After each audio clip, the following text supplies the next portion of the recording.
Assalamualaikum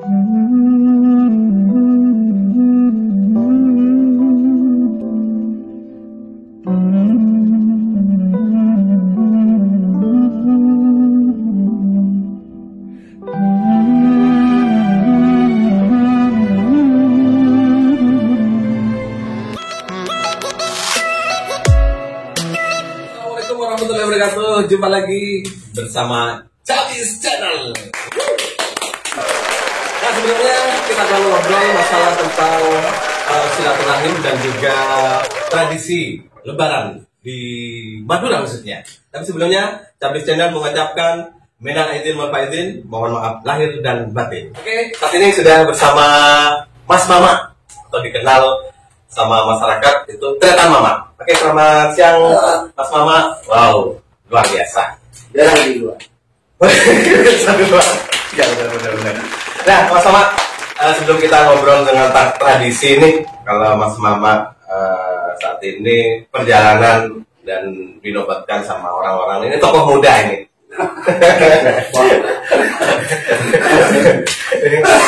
Ini kan banyak orang tokoh muda itu. Jadi milenial tahunya nih Mas Mama tokoh muda. Saya senang sekali, Mas. Pada umur sudah tidak muda lagi. Oh, tidak muda lagi. Cuma dipaksa oleh teman-teman muda terus itu. Oh, muda terus ya. Jadi muda terus ya. Awal tahun 17 tahun terus ulang tahunnya. Oh, ulang tahun. Ini tetap begitu. Udah. Nah, Mas Mama, kita ngobrolin tentang tradisi Madura nih ya.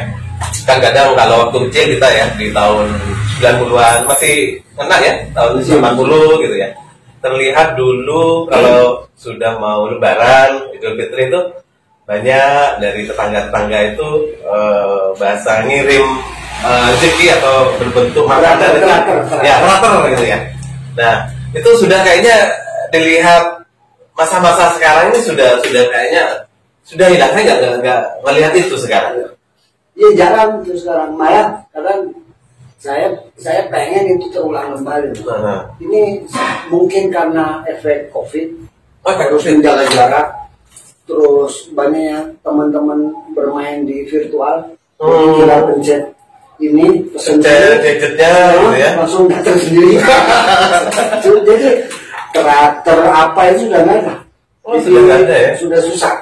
Padahal itu yang mengingatkan banyak sahabat kerabat dari luar Madura datang itu sebenarnya kangen itu. Kangen teratur itu ya. Teratur itu kangen karena nasibnya. Kadang dulu itu orang Lamban itu ngocak apa itu dibungkus daun pisang, daun jati. Makanan itu ya. Kuenya pakai itu. Sekarang kan serba orang yang nggak tahu murah-murah muncul di tagihan. Jadi itu yang susah dicari dan itu harus dimunculkan kembali. Berarti dampak dari COVID ini luar biasa. Luar biasa. Ya? Memang menjaga jarak betul. Menjaga jarak. Inti teratur itu kan dari tetangga itu mereka memberikan rezeki yang berbentuk makanan gitu ya. Entah di situ makanan berbentuk opor, entah makanan khas mereka masing-masing gitu. Itu inti dari teratur itu apa sih Mas? Silaturahmi, komunikasi, berinteraksi langsung. Itu kan dulu kan, sekarang berkurang Mas Wahid. Sekarang berkurang. Jadi sosial kita ke tetangga itu sekarang dulu era saya. Dulu butuh cabai, butuh gula, butuh bawang putih. Itu tetangga, TV dapur. Itu dulu. Orang nggak curiga saya akan nyolong duit. Dan sekarang tetangga dicuriga. Apa yang bilang ada bukan dia yang ngambil, bukan dia. Saking sangat berubahnya kondisi hari.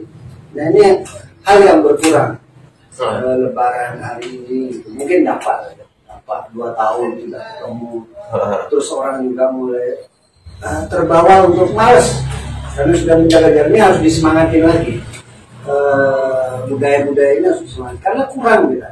Silaturahmi komunikasi itu kurang. Saya pun kadang-kadang terbawa itu Mas Wahid, males. Jadi dampak teratur itu bentuk silaturahim yang memang nyata gitu ya. Utuh ketemu. Kalau saya dulu masih kecil ngater itu dari ibu. Karena terakhir gitu ya. Itu jauh ini terakhir ini jauh. Ada siapa Pak siapa Kak siapa. itu pulang seneng karena dikasih uang 100 perak, 25 perak waktu itu kan seneng banget. Iya. Sekarang nggak ada maksudnya transfer. Teraturnya lewat ini ya, lewat HP gitu ya. Iya, sekarang teratur ke anu sudah lu mana lewat HP gitu datang. Berubah sekarang maksudnya. Tapi kalau melihat di desa masih ada nggak ya? Mungkin masih ada dan mudah-mudahan tidak tergerus budaya-budaya. Kalau di desa sebenarnya itu manfaat dasarnya berinteraksi sosial itu Kalau sudah kota tergerus, maka pinggiran-pinggiran kota akan tergerus juga situasi seperti ini. Ngikutin gitu ya? Pasti akan ngikut. Karena kota itu kan menjadi tren. Iya. Jadi kalau sudah Korea, drakor sudah jadi Korea-Koreaan gitu maka ya? yang desa-desa itu akan ikut gitu ya? Ikut-ikutan juga. Padahal Korea nggak tahu teratur gitu ya? Mereka sebelum teratur nggak tahu. Malah kita ikutan Korea. Harusnya Korea ikutan kita. Teratur juga harusnya di Korea suasananya. Iya. Terus teratur itu menguatkan silaturahim, lagi interaksi sesama tetangga itu ada. Terus kepedulian betul ada gitu. Betul. Ini kan saya dulu masih merasakan itu pas waktu SD gitu. Pas sudah SD sudah nggak ada. Sudah mulai cuek orang-orang. Itu karena apa ini Mas? Ya faktor ini bahwa orang itu butuh cepat sekarang. Orang itu butuh cepat. Tapi walaupun cepat ada yang berkurang. Tone berhubungan berinteraksi itu ada yang berkurang. Semua orang sekarang butuh cepat. Mas Wahyu sekarang mau transfer duit nggak harus ke ATM. Ya. Coba handphone bisa, nggak usah harus nunggu ATM. Nah, memang butuh ini modern. Memang seberapapun cepat modern itu terjadi, itu akan otomatis berpengaruh pada tingkat interaksi. Sekarang jenengan aku ini kan berhubungan dengan mesin, berhubungan dengan aplikasi ya. Kita harus sentuhan aku hari ini dengan jenengan. Sekarang ada ucapan lewat kartu. Kalau kartu tahun 2000-an kartu. Sekarang sudah ada WA gitu ya. Selamat datang, maaf ya nggak bisa ketemu. Susah. Itu kalau menurut saya pasti ada yang berkurang nilai. Kita ngomongin masalah teratur dan di situ interaksi yang luar biasa dan memang memperkuat silaturahim. Nah, budaya itu juga imbasnya ke gotong royong. Jadi ada saling membantu ya di situ. Nah, sebagai tokoh muda nih untuk menyikapi hal itu, hilangnya teratur, hilangnya gotong royong seperti itu. Ya, mungkin harus ada momentum-momentum tertentu yang harus dipertahankan. Kenapa Jepang sampai hari ini tidak hanya kekuatan teknologinya saja yang kita harus lakukan, tapi Jepang punya kekuatan budaya yang juga diakui oleh negara luar. Nah, Indonesia sebagai negara yang cukup sangat kuat, banyak budayanya, itu sekarang tergerus. Bayangkan Mas, kalau dulu era saya masih merasakan bagaimana piket di kampung. Iya, patroli di kampung jam 12 malam. Beberapa warga ngumpul di posko pakai kantong. Itu aku merasakan. Jadi orang luar datang, ini orang luar gitu. Ketahuan ya? Sekarang nggak merasa. Sekarang diganti CCTV. Ini pojok-pojok semua memantau di rumahnya masing-masing CCTV melek gitu. Cuman interaksi itu kurang. Interaksi itu termasuk gotong royong juga ya. Bersih-bersih kampung sekarang minta dilabrak itu nggak apa-apa. Saya merasakan dengan sendirinya dulu ya. Saya juga tergerus. Memang kadang-kadang saya merasa kapan ya. Nah, menyikapi hal itu sebagai tokoh muda ini. Ya, saya pikir harus memulai, siapapun dimanapun harus memulai hal-hal seperti ini yang sudah pernah kita hilang. Dan sesuatu yang hilang ini kayak CLBK, cinta lama harus kembali. Karena itu kekuatan, itu magnet tersendiri. Anak-anak sekarang yang tidak pernah merasakan bunyi kentongan, bunyi patrol malam-malam. Malah mereka nggak tahu teratur itu apa gitu ya? Nggak ada. Paling yang mereka tahu, ada orang nganterin kue, dia nggak tahu bahwa itu tetangga dekatnya, bahwa ini punya nilai apa. Mereka sudah cuek dengan gadget. Aku merasakan itu gitu. Ya. Oke, masih di Candi Channel dan kita ikuti pariwara berikut ini.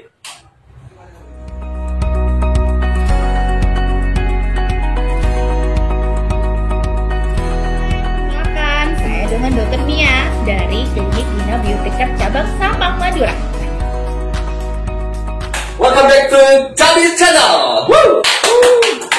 Oke, seru banget ya kita ngobrolin tentang tradisi Lebaran yang memang kental banget ya. Di situ juga interaksi yang memang luar biasa yang saat ini sudah tergerus zaman. Nah, Pak Somad sebagai tokoh muda nih ya, dulu kan dilihat sama masyarakat hanya sebatas Mas Mama, dan sekarang sudah tretan Mama. Nah, ada bahasa tretan Mama, mereka sudah menobatkan, wah ini tokoh muda nih. Ini perjalanannya bagaimana nih dulu sampai menjadi bahasa tretan Mama, terus tokoh muda ini. Nah itu sebenarnya kan teman-teman aja. Oh teman-teman yang peduli mungkin ya? Ya yang sering ngobrol, sering ngopi, sering tongkol-tongkol, ngobrol apapun. Terus mereka, ya biasa kan bersaut-sautan, muncul ide itu, ngobrol itu, kayak gini, kayak gitu. Saya biarin selama itu positif lah buat semuanya. Positif itu udah buat saya. Positif itu harus juga sebenarnya harus positif. Iya. Nah, saya biarin mereka mau melakukan apa saja, nemenin mereka. Karena kemampuanku sebenarnya nemenin saya aja. Mereka ngomong apa, gue temenin. Ya, mau ngopi, ayo ngopi. Itu saja sih sebenarnya. Menampung aspirasi mereka juga ya? Ya, bareng-bareng. Kalau dulu nih, terkenalnya, kalau saya lihat, oh Mas Wahyu, itu tretan Mama yang gondrong itu ya? Sekarang beda ya? Nah, itu kan dari dulu, gondrong, ya rokokan, sweet-sweet cewek gitu. Ini kata cantum kan kalau orang lagi yang begitu. Sudah nggak gondrong, nggak di pinggir jalan, nggak ngopi, rokoknya nggak gondrong, nggak sulit-sulitan. Itu beda sekarang itu. Ini tren apa, ngikut tren atau gimana ini? Ya, kan, harga sampo kan mahal sekarang. Jadi mengurangi stok duit di bulanan kan. Hemat gitu ya. Istri sering marah-marah, sampo sering habis. Jadi saya potong rambut. Nah, kita kembali ke tradisi lagi nih Mas Somad. Sebagai teman-teman milenial yang mungkin baru tahu nih, ngobrolin teater, apa sih teater itu? Ya, teater itu salah satu bentuk interaksi, komunikasi, silaturahmi, kafah. Antar tetangga, antar kerabat, antar sahabat gitu. Bayangkan Mas Wahyu mungkin masih ingat teater itu kan tempatnya saja macam-macam. Ya, pakai nampan. Nampangnya itu macam-macam. Bodi saya sampai lupa. Jujur tinggi, ada yang tutup, ada saya yating beriak, gitu kata orang. Benar. Itu sekarang sudah habis. Meskipun kita dulu musuh mau teater, hilang musuhannya gitu ya.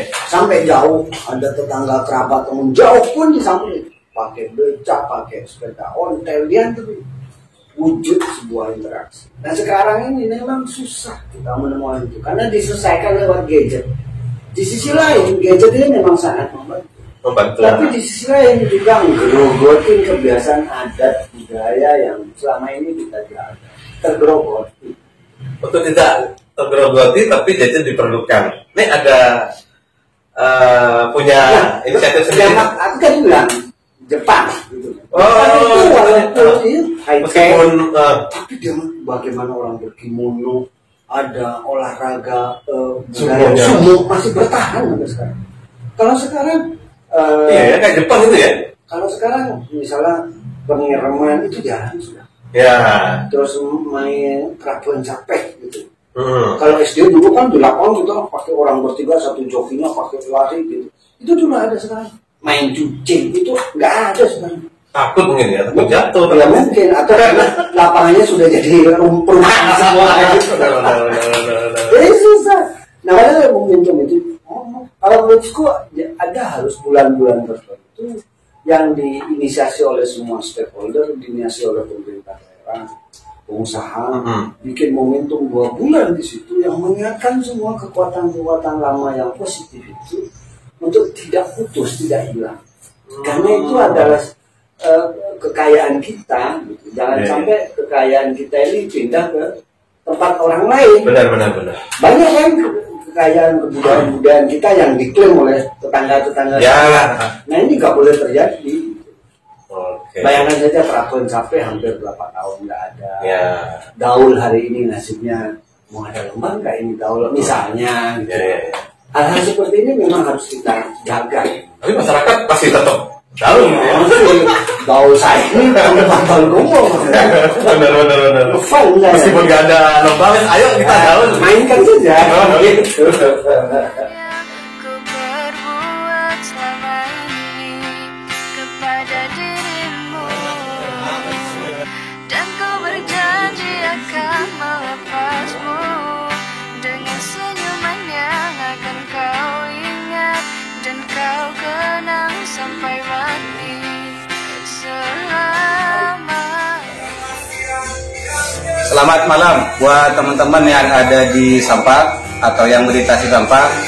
Silakan mampir di Torek Cafe.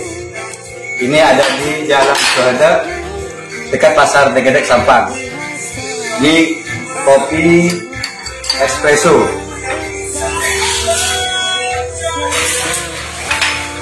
Rasanya mantap maknyur. Salam kopi hitam, kopi bahi. Habis channel. Nah, kita masih bersama tokoh muda. Nah, saat ini kita pengen tahu nih seberapa jauh nih kegiatannya beliau dan saat ini sama masyarakat dinobatkan tokoh muda yang luar biasa. Tapi gak usah di luar ya deh. Gak usah di luar. Okay. Nah, kalau melihat dari perjalanan Mas Mama yang saat ini dijuluki Tretan Mama tokoh muda ini awal masuk kiprah seperti itu bagaimana nih? Ya sebenarnya dulu ini dimulai dari kampus. Oh, dari kampus. Sering kumpul, sering berbenturan juga. Akhirnya organisasi kampus ikut semua gitu ya? Insya Allah lah, tidak semua sih, ada dua. Terus ya itu bergeser lagi ke di luar ketika lulus, masih dengan banyak teman, banyak kawan yang dikasih amanah BCD, berusaha saya menunjukkan bertanggung jawab gitu. Ya. Urusan orang menilai apa yang aku lakuin itu jelek, buruk, bagus, apik, itu silahkan orang lain menilai. Yang penting saya yang dikasih amanah itu memberikan yang terbaik. Ketika amanah itu diberikan ke saya, apapun itu aktivitas. Ya. Nah, Mas Mama, untuk menjadi Tretan Mama dan orang mengatakan tokoh muda ini kan gak gampang nih. Organisasi apa sih sampai orang banyak tahu? Oh, itu pernah di ini, organisasi apa aja nih Mas? Ya di PES sampai di PES ya. Ada lah belusukan di situ. Kulit tinta kata orang sekarang. Iya, kuli gadget. Oh, kulit gadget sekarang udah. Terus di kegiatan sosial yang banyak sebenarnya. Di forum pengurangan risiko bencana, lembaga kesehatan, lembaga kesehatan, di berbasis NU, terus ada isu-isu apa yang lain lah yang aku coba berusaha jawab amanah itu. Saya pun ketika ketemu dengan banyak teman sahabat, ketika diberikan kepercayaan di sini kamu dan lakukan ini, biasa lakuin itu yang saya sampaikan. Urusan untung rugi, alhamdulillah sampai detik ini saya tidak ngurus. Karena saya yakin Allah itu pasti ngasih sesuai tupoksinya, sesuai porsinya.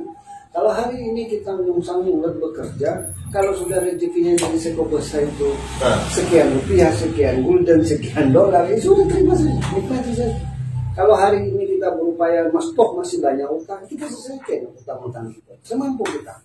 Itu saja. Bahwa ketika ada masalah, kita konsultasi pada yang senior, orang yang paham, ya kita lakukan. Karena kita butuh berinteraksi, kita butuh ilmu dari mereka-mereka. Semua harus kita jawab sebaik. Dan kalau memang kita tidak mampu, katakan kita tidak mampu. Jadi proses tidak membohongi hasil gitu ya? Kayaknya begitu deh. Benar itu. Kalau untuk organisasi ke sosial apa aja Mas? Ya hari ini saya di forum pengurangan risiko bencana. Oh, masalah. Di situ ada masalah kebencanaan. Yes, ada Muslim, non-Muslim, ada yang NU, ada yang Muhammadiyah, ada yang background macam-macam. Alhamdulillah teman-teman semua sampai hari ini masih bisa bersinergi. Alhamdulillah. Nggak ada bayarannya itu Mas Wahyu. Oh, nggak ada bayaran? Nggak ada bayarannya. Jadi untuk memulai pas ada kegiatan dari mana nih dananya? Iya, satu teman-teman saweran. Terus yang kedua ada yang uang berlebih mereka nyemplungin sendiri. Ya bergerak sih. Karena kebetulan mereka berangkatnya dari hobi. Dan aku sejak awal bilang ke teman-teman, jangan memulai sesuatu itu. Aku masuk sini duitku akan nambah nggak, jangan. Jadi melakukan sesuatu sesuai dengan apa hati, harus jadi organisasi itu bukan pekerjaan gitu ya. Bisa jangan. Perkara nanti dia beraktivitas ada duit dari situ, itu sudah rezekimu. Oke, itu organisasi Non profit forum itu. forum kebencanaan gitu namanya. Selain itu DNU, GNU, terus ada yang di media ada. media. Kan kadang orang manggilnya Ramama gitu. Itu karena di NU gitu ya. Enggak juga, gua ada. Saya itu sengaja gitu. Jadi kok teman-teman itu kalau pertama kenal kalau nggak disebut namanya kan marah. Ya. Nah, saya itu pelupa gitu. Nah, biar nggak lupa sebut karena aja kamu. Ya. Panggilan akrab. Ya, jadi semua saya panggil orang itu. Itu profil Mas Mama ya. Oke, banyak sekali nih ya profilnya, dan juga di lembaga-lembaga di kesehatan, sosialnya kita banyak tahu nih. Nah, kalau di organisasi nih Mas Mama nih, kalau anggota terus semuanya itu kan karakternya beda-beda nih, ada yang abu-abu, ada putih, merah, kuning, hijau gitu. Nah, untuk menyikapi hal itu agar mereka tetap di Siratul Mustaqim lah. Di organisasi itu gimana nih Mas? Ya, biasa di organisasi itu dari total misalnya 50 orang atau 40 orang itu biasanya yang dahsyat beraktivitas itu paling 10%. Yang setengah-setengah biasanya 20%. Jadi yang all out betul itu jarang. Jarang, kecuali itu berbayar. Kayak pegawai negeri sipil, karyawan itu bisa 100% juga. Kuncinya memang komunikasi dan bahasa. Jadi kadang-kadang saya di antara kesibukan itu iseng mendatangi teman, main teman sendiri berdua ngobrol dari apa problem apa kira-kira jadi kendala. Kalau tidak main ke rumahnya diajak bareng. Jadi di situ biasanya keluar ide. Biasanya ada kan anak-anak yang ketika diajak ngumpul bareng itu nggak keluar suaranya. Tapi ketika berdua kayak begini keluar dia idenya, ide nakalnya, itu keluar, dan biasanya idenya bagus-bagus. Nah, tinggal kita dorong disesuaikan dengan kemampuan organisasi. Jadi sistem itu yang agar tetap di jalur organisasi. Ya pasti ada yang nggak aktif, ada yang aktif biasa. Biasa gitu ya. Ini dinikmati saja. Jadi teknik seperti itu ya? Ya karena ajab sepetarangan itu bulu. Ajab sepetarangan beda bulu. Apa itu? Ya bahwa tidak semua dalam satu komunitas itu akan sama. Ide semangatnya itu tidak akan pernah sama. Oke, wow, luar biasa. Memang saat ini bersama tokoh muda ini kita membahas sudah tentang tradisi teratur maksudnya gitu ya. Teratur. Memang saya juga belum menjumpai lagi gitu ya tradisi teratur ini. Kalau di desa mungkin 1-2 kan. Tadi sudah disampaikan, memang luar biasa ini tokoh muda. Mungkin ada kata-kata mutiara untuk pemirsanya? Karena ini bicara mutiara Mas Pak. Ya. Mutiara itu hanya ada di tempat laut yang paling dalam. Jadi kalau teman-teman ingin menjadi mutiara, bertarunglah atau sering bersinggungan, sering berdiskusi, sering ngobrol, sering bergerak. Semakin ke dalam untuk mendapatkan mutiara, maka kita akan mendapatkan mutiara yang mahal. Artinya ujian, cobaan semakin banyak itu akan semakin mendewasakan kita. Tidak usah disuruh orang memuja kita, dia akan memuji dan memuja kita. Biarkan orang menilai kita, karena memang hanya orang. Nah kita sekarang tunjukkan kita bekerja yang baik. Itu saja. Luar biasa. Biasa juga. Oke, mungkin sampai di sini dulu perjumpaan kita di Chabis Channel. Dan jangan lupa Anda like, subscribe, dan komen, dan linknya bisa di bawah ini. Sekian dulu, terima kasih. Kita ketemu lagi di video selanjutnya. Saya Wahyu dan juga Tirta Marwah mengucapkan minal aidin wal faizin. Mohon maaf lahir dan batin. Wassalamualaikum warahmatullahi wabarakatuh. Waalaikumsalam.